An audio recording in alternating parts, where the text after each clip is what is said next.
Sore nanti aku ada janji untuk belajar kelompok di rumah Zalfa. Tapi aku belum tahu di mana rumah Zalfa. Untung saja Zalfa langsung mengirimku Gmaps rumahnya. Oke, sekarang waktunya kita berangkat. Zaman sekarang kemana-mana harus ada Gmaps ya. Apalagi kalau destinasinya agak jauh dan jarang didatangi. Gmaps jadi berguna sekali supaya kita tidak tersesat. Duh, gak kebayang sih repotnya seperti apa. Apalagi zaman dulu itu belum ada teknologi yang secanggih sekarang.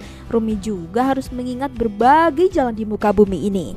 Dari tadi aku sudah banyak menyebutkan kata Gmaps atau Google Maps. Memangnya itu apa sih?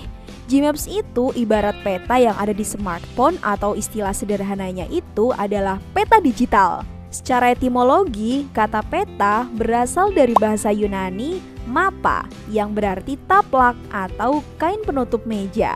Dengan begitu, apa yang dimaksud dengan peta adalah gambaran konvensional dan selektif dari permukaan bumi pada bidang datar sebagai alat bantu dalam menyampaikan suatu informasi ke ruangan. Nah, supaya bisa mewujudkan fungsi itu, pastinya peta dilengkapi dengan berbagai komponen dong, atau unsur-unsur untuk bisa mempermudah penggunanya dalam membaca peta. Sekarang coba kita lihat bersama peta ini ya. Bagian ini posisinya paling atas dan ditulis dengan huruf kapital tebal. Yap, itu namanya judul peta. Fungsinya tentu saja untuk menunjukkan isi peta. Coba sekarang kamu baca judul peta itu, Peta Administrasi Kota Yogyakarta. Itu apa ya? Seperti alat yang sering digunakan oleh pendaki atau sering dikenal dengan kompas. Ilustrasi kompas yang kamu lihat itu pada peta disebut sebagai orientasi atau penunjuk arah mata angin. Skala, perbandingan jarak pada peta dengan jarak sebenarnya di permukaan bumi. Misalnya nih, skala 1:1 juta yang menunjukkan bahwa satuan jarak 1 cm di peta berbanding lurus dengan satuan jarak 10 km kondisi sebenarnya. Kemudian, kita memiliki garis bujur dan lintang.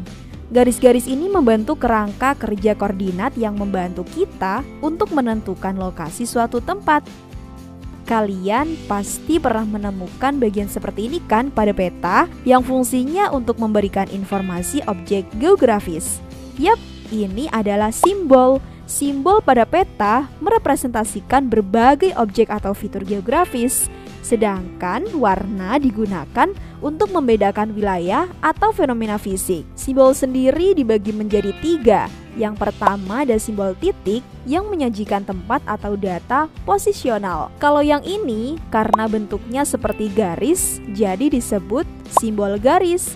Biasanya untuk menyajikan data yang berhubungan dengan jarak. Jenis simbol yang terakhir nih banyak kaitannya dengan alam, disebut sebagai simbol area. Untuk mewakili suatu area tertentu dengan simbol yang mencakup area tertentu. Simbol saja ternyata tidak cukup, jadi kita butuh warna. Dalam peta, warna digunakan untuk menggambarkan penampakan yang ada di peta. Eits, tapi tidak semua warna digunakan ya. Beberapa warna ini yang biasa digunakan untuk menggambarkan berbagai penampakan dalam peta.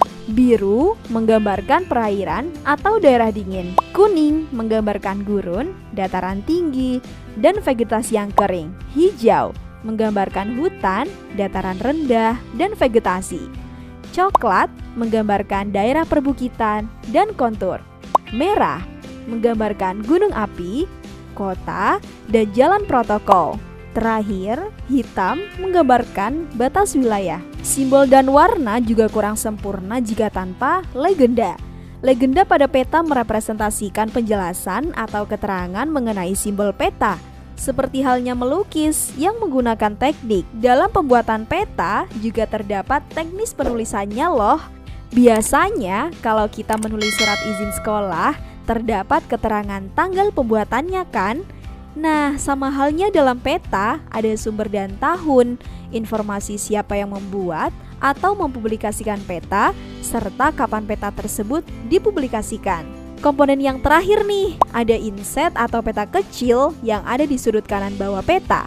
Inset ini biasanya menunjukkan kedudukan daerah yang dipetakan terhadap daerah sekitarnya yang berfungsi untuk menjelaskan antara wilayah pada peta utama dengan wilayah lain di sekelilingnya. Misalnya, peta Pulau Jawa sebagai peta utama, sehingga untuk melihat posisi Pulau Sumatera dengan pulau-pulau lainnya dibuat peta Indonesia sebagai peta insetnya.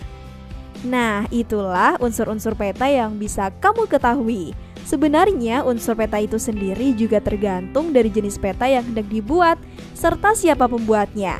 Tapi kesemua unsur pada peta di atas merupakan fondasi dari pembuatan peta untuk bisa menghasilkan peta yang betul-betul dapat bermanfaat dan bisa dimanfaatkan sesuai dengan tujuan utama dari sebuah peta. Sampai sini dulu ya, semoga bermanfaat. Sampai jumpa di video pembelajaran lainnya.